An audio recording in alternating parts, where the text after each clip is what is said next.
Bismillahirrahmanirrahim. Alhamdulillahi rabbil alamin wa bihi nasta'in ala umuri dunya waddin.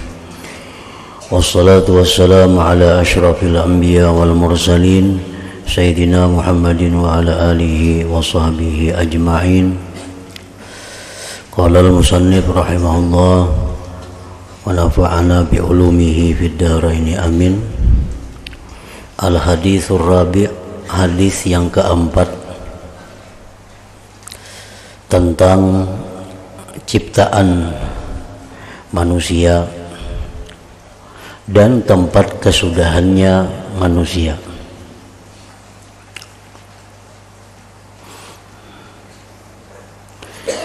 An Abdullah bin Mas'ud radhiyallahu ta'ala anhu qala Haddatsana Rasulullah sallallahu alaihi wasallam wa huwa as-sadiqul masduq inna ahadakum yujma'u khalquhu fi batni ummihi arba'ina yawman nutfatan thumma yakunu 'alaqatan mithla dhalik thumma yakunu mudghatan mithla dhalik ثم يرسل إليه الملك فينفخ به الروح ويؤمر بأربع كلمات بكتب رزقه وأجله وعمله وشقي أو سعيد فوالله الذي لا إله غيره إن أحدكم ليعمل بعمل أهل الجنة حتى ما يكون بينه وبينها إلا ذراع فيسبق عليه الكتاب فيعمل بعمل أهل النار فيدخلها وإن أحدكم ليعمل بعمل أهل النار حتى ما يكون بينه وبينها إلا ذراع فيسبق عليه الكتاب فيعمل بعمل أهل الجنة فيدخلها muttafaq alaihi. Artinya dari Abdullah bin Mas'ud radhiyallahu anhu berkata, telah bercerita akan kami oleh Rasulullah sallallahu alaihi wasallam, dan baginda Rasulullah adalah seorang yang bergelar as-sadiqul masduq. Maksudnya orang yang benar dan dibenarkan oleh orang lain. Beliau bersabda, sesungguhnya seseorang kamu dihimpunkan ciptaannya di dalam perut ibunya selama 40 hari dalam keadaan air mani, nutfah. Kejadian manusia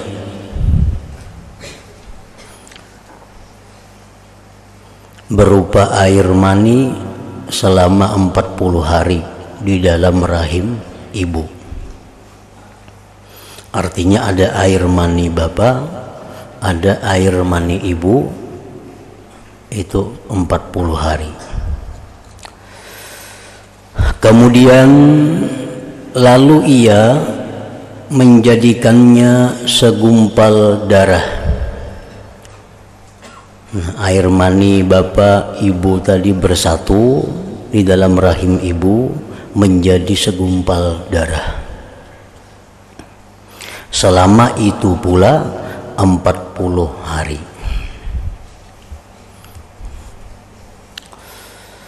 Kemudian lalu Allah menjadikannya segumpal darah tadi sekatul daging, segumpal daging. Selama itu pula 40 hari juga. Jadi sudah 3 kali 40 hari berasal berupa air mani, 40 hari berupa segumpal darah, kesatuan dari mani bapak dan ibu tadi. Kemudian segumpal darah tadi sudah habis 40 hari menjadi segumpal daging 40 hari. Itu rahasia daripada Allah. Kenapa masa itu 40 hari prosesnya, kada 50 hari, kada 30 hari, tapi 40 berupa air mani 40, segumpal darah 40, segumpal daging 40. Nah, yang jelas menurut keterangan sebahagian para ulama, dari 40 hari itulah banyak kejadian-kejadian yang merupakan sumbernya dari 40 hari itu. Banyak amaliyah, banyak amal-amal yang ditentukan oleh Rasulullah sallallahu alaihi wasallam 40 hari. Contohnya, barang siapa sembahyang berjamaah selama 40 hari berturut-turut, kada pernah pray, kada pernah masbuk, 40 hari sembahyang berjamaah, maka orang ini akan mendapat suatu kelebihan berupa terbebas daripada kemunafikan dan terbebas daripada api neraka. Itu diambil 40 hari. 40 hari itu ambilannya dari kejadian manusia di dalam rahim ibu. Sebab apabila amal ibadah itu dilakukan terus-menerus selama 40 hari, maka amal ibadah itu akan menyatu dengan tubuh manusia. Nah, amal ibadah itu akan menjadi darah daging dengan manusia, sehingga kada akan bisa ditinggalkannya lagi 40 hari. Seperti lagi contohnya, barang siapa yang sembahyang berjamaah, sembahyang fardu, barang siapa yang sembahyang fardu di masjid Nabi 40 kali sembahyang fardu. Nah, itu kan ada fadilat, ada keutamaan, kelebihan juga. Dia akan terbebas dari kemunafikan, terbebas daripada api neraka 40 kali. Nah, 8 hari itu sembahyang fardu di masjid Nabi. Ada lagi hadis yang menyatakan, barang siapa yang memakan makanan halal selama 40 hari berturut-turut. Nah, 40 hari berturut-turut ini kada ada makan haram, minum haram, kada ada minum subhat, kada ada makan yang subhat. 100% 40 hari itu makanannya makanan halal aja. Nah, maka akan diberi Allah kelebihan, keutamaan berupa apa? Diberi Allah berupa bersihnya hati, sehingga diberikan Allah ilmu-ilmu ke dalam hatinya, dan dibencikan Allah untuk mencari kelebihan daripada dunia ini 40 hari. Jadi banyak amal ibadah itu 40 hari atau 40 kali. Itu tujuannya adalah untuk menjadikan amal ibadah supaya menyatu dengan darah daging kita. Sebab darah daging kita diciptakan Allah 40 hari berupa ini, 40 hari berupa ini, 40 hari berupa ini. Jadi mun kita hendak membiasakan satu amalan, umpamanya kita hendak membaca surah Tabarak imbah maghrib, hendak merutinakan tuh. Nah, baca dulu 40 hari berturut-turut. Nah, maka itu amalan kada akan kita tinggalkan lagi sampai mati. Kita misalnya hendak sembahyang duha, tiap hari hendak sembahyang duha itu misalnya 4 rakaat. hendak itu terus menerus. Nah, coba 40 hari terus menerus jangan pray. Nah, maka kita kada akan meninggalkan lagi sembahyang duha itu. Jadi amal ibadah apa? Nah, bila kita hendak meneruskannya, hendak merutinkannya, 40 hari pertama dulu. 40 hari jangan pray. Bila sudah 40 hari, dia akan menyatu dengan diri kita dan kada akan hilang lagi.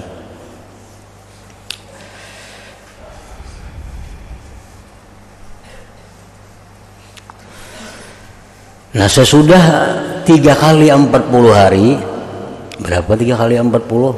120 hari. Berapa bulan tuh? 120 hari, 4 bulan.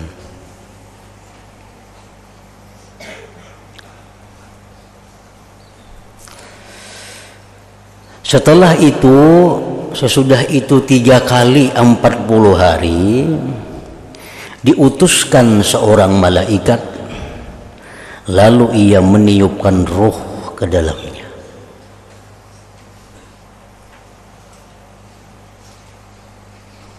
Ada sebagian ulama yang mengatakan terjadinya peniupan ruh ke dalam anak dalam perut ibu tadi pada waktu 4 bulan 10 hari. Ini janin nih, sudah berumur 4 bulan 10 hari. Itu ditiupkan roh. Nah, makanya itu iddah seorang perempuan yang ditinggal mati oleh suaminya berapa? 4 bulan 10 hari ke iddahnya. Nah, itu karena kejadian-kejadian itu biasanya kalau sudah berlalu selama 4 bulan lebih, kejadian itu akan sudah hilang atau kada kuat lagi di dalam hati kita. Kita bisa berpisah dengan sesuatu atau seseorang yang kita cintai. Berpisah itu ada perasaan berat, ada perasaan sedih. Hari demi hari, hari demi hari. Nah, begitu sampai 4 bulan itu biasa itu sudah normal. Makanya iddah perempuan itu yang ditinggal wafat suaminya 4 bulan 10 hari hanya boleh kawin. Karena biasanya masa 4 bulan 10 hari itu sudah kenangan dengan orang yang dicintai itu sudah mulai hilang. Nah, roh ditiupkan di dalam perut ibu tadi 4 bulan 10 hari. Dan malaikat itu disuruh oleh Allah menulis, dan malaikat itu disuruh dengan 4 suruhan, menulis 4 suruhan, yaitulah dengan menulis rezekinya. Rezekinya orang ini ditulis oleh Tuhan. Berapa rezekinya orang ini semasa ini ada roh di dalam tubuhnya itu. Apakah rezekinya ini luas, apakah rezekinya ini sempit, ditulis di situ.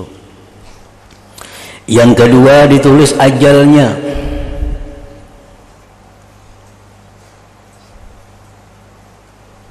Ajalnya berapa umurnya ditulis di situ. Amalnya baik atau kada, dan ketentuan apakah ia akan menjadi orang celaka ahli neraka ataukah ia akan menjadi orang yang bahagia ahli surga. Nah, jadi sudah ada ketentuannya itu.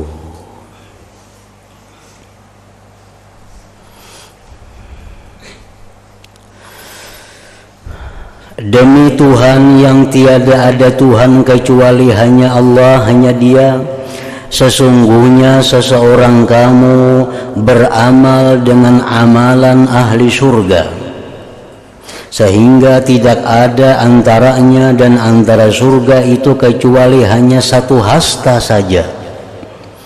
Namun oleh karena telah diputuskan baginya di dalam rahim tadi untuk menjadi ahli neraka, lalu ia pun beramal dengan amalan ahli neraka di akhir hayatnya.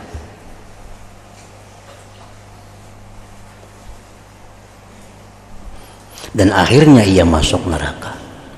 Kalau orang yang sudah ditentukan Allah di dalam rahim itu penghuni neraka, pastikan neraka. Walaupun ibadah orangnya, taat orangnya, tapi dalam rahim sudah ditetapkan dia ini ahli neraka. Nah, orangnya ibadah, tapi kayaknya begitu mendekati kematian dia akan berbuat maksiat, sehingga dia menjadi penghuni neraka. Karena manusia ini, kita ini yang menentukan itu adalah khawatim. Khawatim itu artinya ujung-ujungnya. Ujung-ujungnya itu yang menentukan kita.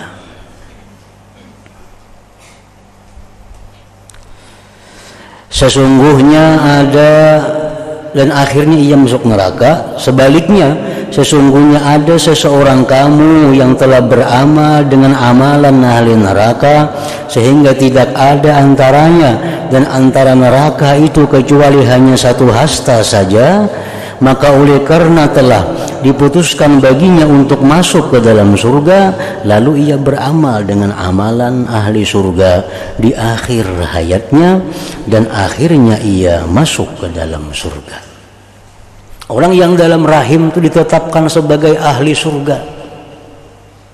Sekali lahir orangnya beramal kayak amalan orang-orang ahli neraka, maksiat saja gawiannya. Tapi sudah dalam rahim orang ini ahli surga. Nah, detik-detik akhir kehidupannya orang ini pasti tobat. Nah, orang ini pasti tobat, dia kembali kepada Allah, dosa-dosanya dihapuskan Allah, mati akhirnya masuk surga. Nah, jadi penentuan kita ini di akhir kehidupan.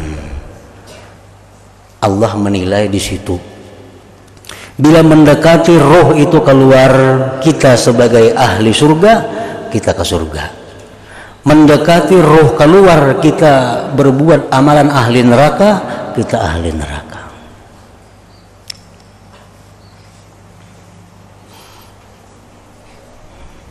Nah, apa hikmahnya? Maka Allah itu menentukan nasib manusia ini di ujung. Hadis Nabi mengatakan innamal a'mal bil khawatim. Hanya saja amal manusia itu yang menjadi perhatian Allah secara khusus adalah di ujung. Nah, jadi orang yang selama ini masih buat maksiat, berbuat dosa, itu belum tentu lagi ahli neraka, karena dia belum sampai detik-detik akhir hidupnya. Orang yang selama ini ahli taat kepada Allah, ahli menuntut ilmu, belum tentu itu ahli surga, karena menunggu detik-detik akhirnya apakah dia bisa mempertahankan amal itu sampai detik akhir atau kada. Nah, hikmahnya yang kita dapatkan adalah supaya orang-orang yang selama ini taat lawan Allah jangan merasa asa masuk surga. Nah, jangan merasa asa masuk surga, karena kada tahu lagi akhir perjalanan. Orang yang selama ini ahli maksiat kepada Allah, jangan merasa ahli neraka, jangan putus asa. Aku ini harapan lagi sudah kebanyakan dosa. Jangan, karena ditentukan kayaknya pada detik-detik akhirnya. Nah, finishnya orang boleh jual buka, boleh jual buka. Si A lawan si B belum buka balajuan. Si A ini laju, si B ini betul di bagamat. Lagi sakilan sampai ke finish. Rabah si A nih. Nah, kau lagi balangkah. Nang si B ini jalan aja. Akhirnya sampai ke finish. Nah, mana nang manang nang B ini. Karena dia bisa sampai ke finish dengan selamat. Si A nang pelajunya tadi beberapa parak rabah orangnya. Kada jadi napa-napa. Nah, kayak itulah contoh perjalanan manusia itu. Nang ahli ibadah jangan sombong, jangan merasa asa ke surga, asa pembaiknya pada orang, kada tentu. Nang ahli neraka jangan putus asa, nang berbuat gawian-gawian maksiat jangan putus asa. Siapa tahu kena Tuhan memberi petunjuk di akhir hidupnya. Ada diceritakan dalam kitab Syarah Arba'in Nawawiyah, laki dan perempuan. Nah, laki ini agama Islam, nang bini ini agama Nasrani. Kedua-dua ini manusia karindangan. Nah, karindangan.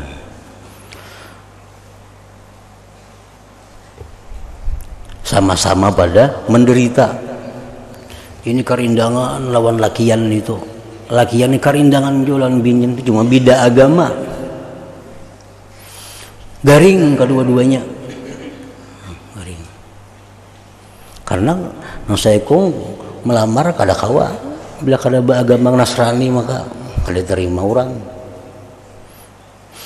Jadi garing kedua-duanya nih.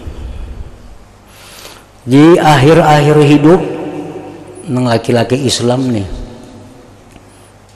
si laki-laki Islam nih, mun aku nih agama Islam, binian itu beragama Kristen, mati. Di dunia kada tak kumpul, di akhirat kada tak kumpul pulang. Baik aku bakaristin nyaman tak kumpul di neraka kena kedua-duanya. Dikirain neraka tuh kawa kalau kawin, di neraka tuh berkumpul kalau. Jadi aku baik bakaristin harana juga. Jadi di dunia kada tak kumpul, di neraka barangnya tak kumpul menjadi karistin, bakaristin. Nang biniannya kada tahu nya, ini orang karindangan kada saling tahu. Bakaristin laki-laki tadi dengan harapan di akhirat kita tak kumpul sama-sama bakaristin, sama-sama agama Kristen. Bakaristin mati,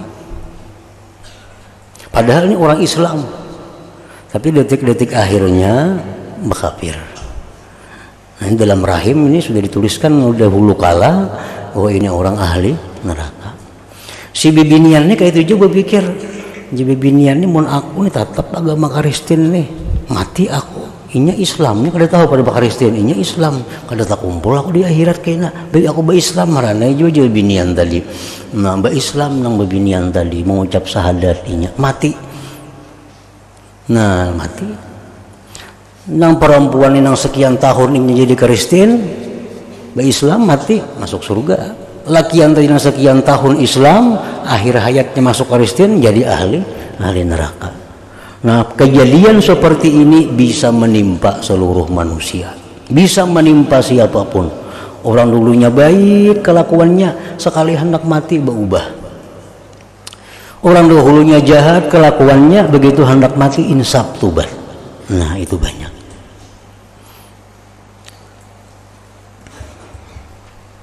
Tapi oleh para ulama dijelaskan bahwa hanya sedikit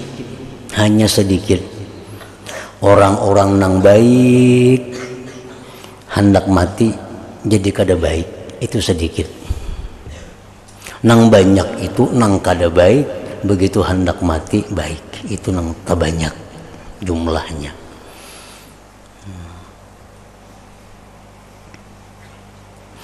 Jadi yang ditakuti oleh setiap manusia adalah sabiqah wal khatimah.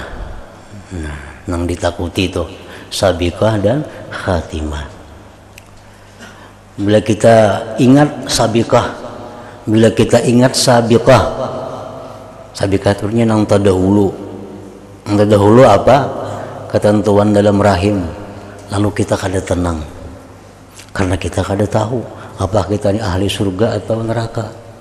Kita ingat dalam rahim kita ini ditulis sudah, cuma kita kada tahu apakah kita ini. Nah keingatan sabiqah itu kita jadi risau. Nah yang kedua lagi takut akan khatimah. Khatimah ini menggiring sabiqah. Bila sabiqah ini surga, khatimahnya pasti husnul. Bila sabiqah ini jahat, khatimahnya pasti su'ul. Nah su'ul khatimah. Nah para ulama menjelaskan tanda-tanda kita nih, apakah dalam rahim itu ditulis ahli surga kah atau ditulis ahli neraka kah. Nah ada tanda-tandanya.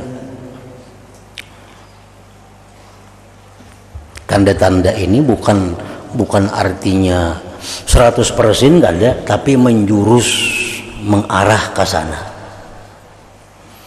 Satu tanda-tandanya kama qala ba'dhum at-tahawun bisalah, merimihkan sembahyang. Nah, merimihkan sembahyang. Ini kadang-kadang sembahyang, kadang-kadang kadang-kadang sembahyang di luar waktunya, dirimihkannya, dianggapnya sembahyang tuh kada apa-apa. Hendak sembahyang dalam waktu, ini kesibukan pekerjaan. Waktu sembahyang masuk, kayak nagin malam aja dikagak aku lagi aur. Nah itu artinya merimihkan sembahyang. Bila kejadian itu sering kali terjadi pada seseorang, ini tandanya, ini ada tanda dalam rahim ibu itu berarti ditulis ini ahli neraka. Tahawun, amun nang kada sembahyang itu sudah nyata, kada ada kisah lagi. Nggak ada sembahyangan lagi orang, itu sudah nyata nih tuh, ini nang merimihkan. Banu sembahyang, banu kada. Penuh kesibukan apa, sembahyang ditunda, dikalahkan dari kesibukan dunia. Nah kalau itu pekerjaannya macam itu, artinya jadi kebiasaannya seringkali macam itu. Nah ini orang ada tanda apa? Tanda jahat di ujung, tanda jahat di akhir hayat. Yang kedua, ujar sebagian ulama, tandanya itu lagi adalah wasyurbul khamar, minum arak, minum yang membuat utun, yang membuat mabuk, baik itu ubat, baik itu cair, baik itu daun, baik apa. Pokoknya bila minum itu, bila menghisap itu, bila menelan itu, akal jadi hilang. Nah orang yang ketujuh ini berarti itu orangnya sudah ada tanda. Tanda apa? Tanda dalam rahim itu dicatat, ditulis sebagai ahli neraka. Tandanya. Yang ketiga, tandanya lagi wa adzal muslimin. Nah, artinya adzal muslimin itu apa? Menyakiti orang muslim. Menyakiti orang muslim. Untuk mendapatkan kemenangan, orang Islam disakitinya, curang. Untuk mendapatkan keuntungan dunia, orang Islam disakitinya. Walaupunnya ahli ibadah orangnya, penyembahyang orangnya, tapi pekerjaan orang ini menyakiti orang Islam. Karena hendak mencapai tujuannya, kedudukannya kah, kekayaannya kah, atau orang yang kada mau rugi biar orang lain sakit. Nah sama aja juga, ini kada hendak rugi biar orang lain sakit. Nah ini menyakiti juga ngarannya. Bila megawian kita macam itu, nah itu alamat juga kayaknya di ujung-ujungnya itu, di ujung-ujungnya itu kena su'ul khatimah, menyakiti orang muslim. Jadi mun kita bagawi, berusaha, apa, jangan sampai menyakiti orang muslimin. Gawian kita itu, usaha kita itu, baik mengganggu ketenangan orang, baik mengganggu kenyamanan orang, baik mengganggu kebahagiaan orang, baik merugikan orang, jangan. Artinya lebih baik kita ini rugi tapi kadang menyakiti orang, karena kerugian kita ini satu mat aja diganti Allah. Kita ini rugi karena supaya orang jangan sakit, berugi kita diganti Tuhan itu kan sampai seminggu begini diganti Tuhan. Tapi amun kita mempertahankan kada hendak rugi biar orang lain sakit, nah ini bahaya, itu bahaya. Apalagi tanda-tandanya orang yang dalam rahim ibu dicatat sebagai orang ahli neraka itu wa uququl walidain, durhaka kepada dua ibu bapa atau salah satunya. Durhaka. Kayak apa garang ngaran durhaka lawan ibu bapa itu? Hadis Rasulullah yang lain menyatakan, man ahzana walidai faqad aqahuma, atau kama qala Rasul. Siapa yang membuat sedih orang tuanya, durhaka ngarannya. Orang tuanya jadi sedih. Kuitannya kada berduit, batangsan nukar sepeda motor. Tukarakan sepeda motor, belakang aku selokot rumah, duitnya mana kuitan? Kuitan jadi sedih karena anak nina membuat sedih.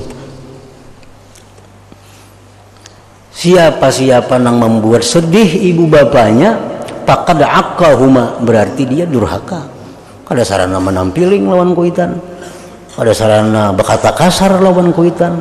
Apapun yang membuat kuitan jadi sedih gara-gara kita, durhaka ngarannya. Bila macam itu kelakuan kita, berarti dalam rahim ibu itu dahulu kita ditulis ahli neraka ngarannya.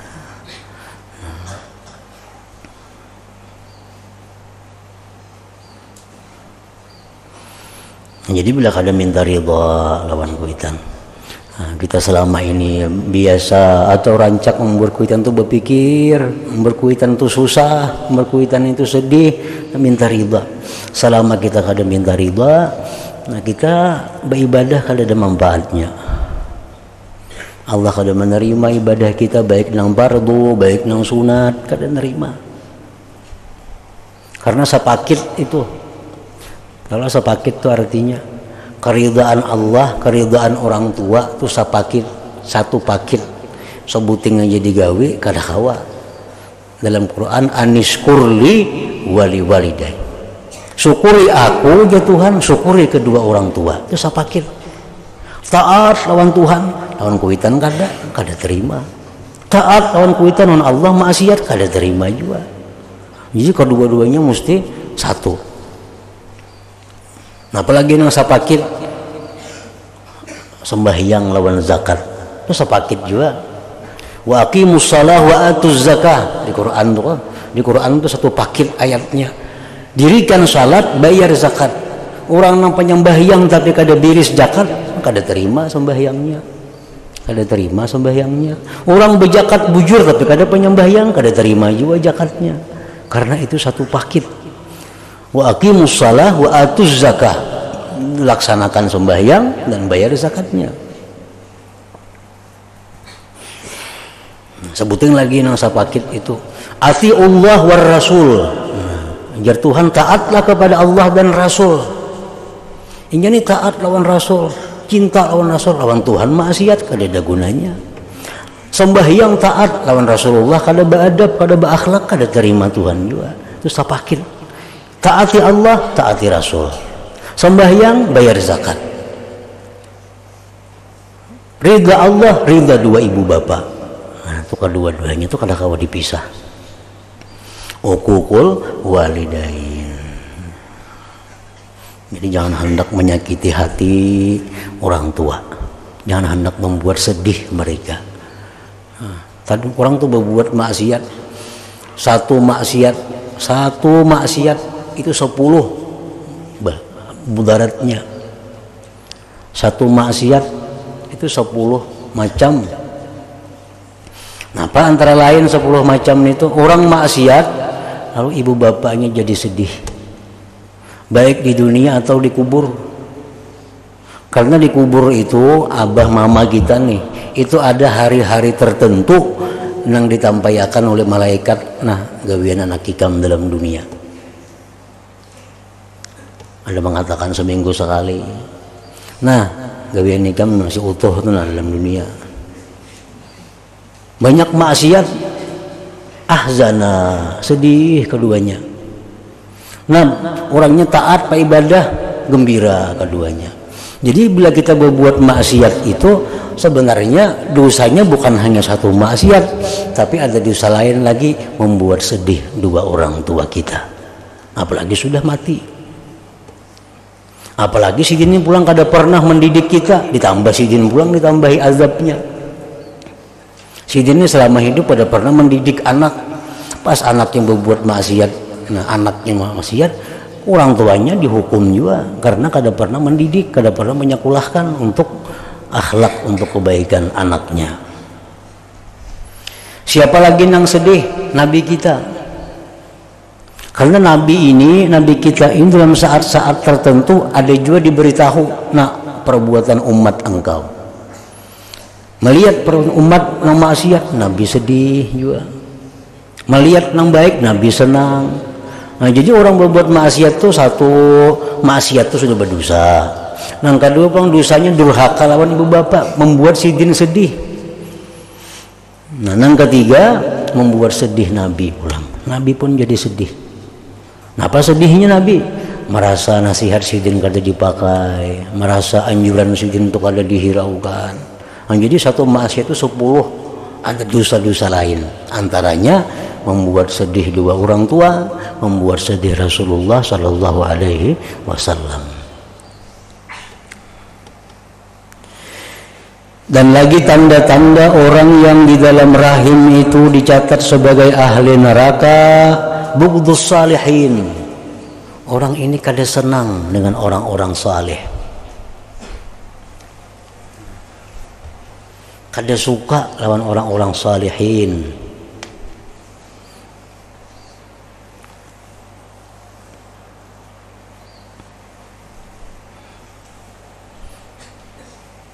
Orang saleh itu mestinya dicintai.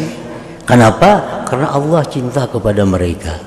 Kita memusuhi, nah ini tandanya juga, tanda. Kemudian lagi musirrun ala zina, orang yang di dunia ini ketujuh melakukan zina. Ketujuh melakukan zina. Arti ketujuh melakukan zina itu bukan rancak sekali, tapi kada bertubat tuh ketujuh ngarannya. Suwaheba zina dulu 20 tahun telah lalu, tapi sampai sekarang kada pernah disesali. Itu ngarannya ketujuh. Nah ini, jadi aku kada rancak juga aja, bukan kada rancak itu sekali, tapi memang kada pernah disesali. Itu ngarannya adalah ketujuh. Warriba, nah orang ini musirrun ala riba, mengakali riba. Berhubungan lawan nang bunga bebunga duit mati pas masih menggawi itu. Na'udzubillahi min dzalik. Orang mati duit masih ada hutang di bank, ada pinjam di bank, ada Allah Rabbi musirrun ala riba. Berarti tanda dalam rahim ibu tuh orang ini ditulis sudah ahli neraka itu. Itu banyak lagi tanda-tanda yang lain daripada itu, sebagian daripada tanda alamat. Jadi bila dalam diri kita ini ada salah satu di antara itu tuh, ada yang tadi disebut salah satunya dalam diri kita, berarti ada tulisan juga dahulunya dalam rahim kita, ibu itu. Memperimih sembahyang, memperinting sembahyang. Sembahyang itu jangan diperinting, jangan ditinggalkan karena khawatir kerugian dunia, karena khawatir kada sempat waktu mengejar dunia, mengejar akhirat, kada boleh. Sembahyang itu ada waktu, jangan di luar daripada waktu itu. Bila di luar pada waktu itu karena mencapai mengingini sesuatu, merimihkan sembahyang ngarannya. Memutur kah di kendaraan kah? Sampai waktu sembahyang sudah nah. Ini sampai sembahyang dah. Amun aku kada singgah nih, menerusakan tak keluar sembahyang. Nah, makanya daripada Allah Ta'ala sayang lawan kita, Allah Ta'ala cinta lawan kita, sembahyang itu dibulihakan Tuhan dalam perjalanan itu jadi 2 4 rakaat. Waktunya pulang jadi panjang supaya apa? Supaya jangan sampai umat Islam ini meninggalkan sembahyang, jangan sampai mengeluarkan pada waktunya daripada sayangnya Tuhan tuh. Kalau dalam perjalanan kita ngalih, lagi betaksi makin ngalih lagi. Tapi di umat Tuhan waktunya nang zuhur tuh 4 rakaat, boleh aja 2, bahkan disuruh 2. Nang waktu zuhur biasanya habis jam 3:30, nih jadi pukul 6 banyak habis di jama takhir. Nah, kenapa Tuhan? Maka itu daripada sayangnya supaya kita jangan sampai meninggalkan sembahyang itu dari waktunya, karena itu membahayakan iman dan membawa kepada su'ul khatimah. Ini jangan dianggap enteng sembahyang, apalagi sibuk kadang-kadang kakaruan ini timbul kada sembahyang naginnya lagi. Yang sembahyang itu dia utawailul lil musallin alladzina hum an salatihim sahun. Orang sembahyang itu masuk neraka, maka sembahyang masuk neraka gitu Tuhan. Tawailul lil musallin, neraka bagi orang sembahyang. Sekalinya alladzina hum an salatihim sahun. Sembahyangnya tapi kada kakaruan, mbah nu tak keluar waktu, mbah nu kada sembahyang, mbah. Nah itu Quran mengatakan fawailun lil musallin alladzina hum an salatihim sahun. Sembahyangnya tapi kan neraka mati. Kenapa? Tadi sembahyang zuhur kadang-kadang tak pukul 5, sembahyang asar tak imbang maghrib. Ada nang zuhur prae, asar prae kayaknya Mbak Isa di Ka'bah. Masa nang bini Pak amal bener, banyaknya sembahyang ya abahnya kada tahu keadaan siang tadi sering banyakan. Berjam-jam sembahyang berapa rakaat kan itu, ngapang maghrib, isya, zuhur, asar dikadai semuaan, siang aur, siang sibuk kada sembahyang lagi. Nah ini sembahyang tapi sahun ngarannya kan neraka juga mati. Fawailun lil musallin alladzina hum an salatihim sahun. Nah hadis yang kelima. إلى حضرة النبي صلى الله عليه وسلم الفاتحة. أعوذ بالله من الشيطان الرجيم. بسم الله الرحمن الرحيم. الحمد لله رب العالمين الرحمن الرحيم مالك يوم الدين. إياك نعبد وإياك نستعين اهدنا الصراط. بسم الله الرحمن الرحيم. الحمد لله رب العالمين. اللهم صل وسلم على سيدنا محمد وعلى آله وصحبه أجمعين. اللهم اجعل جمعنا هذا جمعا مغفورا وتفرقنا من بعده تفرقا معصوما وعلمنا علما نافعا وعملنا عملا مقبولا ورزقنا رزقا واسعا حلالا طيبا. اللهم افتح علينا فتوح العارفين واجعلنا يا الله من عبادك الصالحين برحمتك يا أرحم الراحمين. صلى الله على سيدنا محمد وعلى آله وصحبه وسلم. الحمد لله.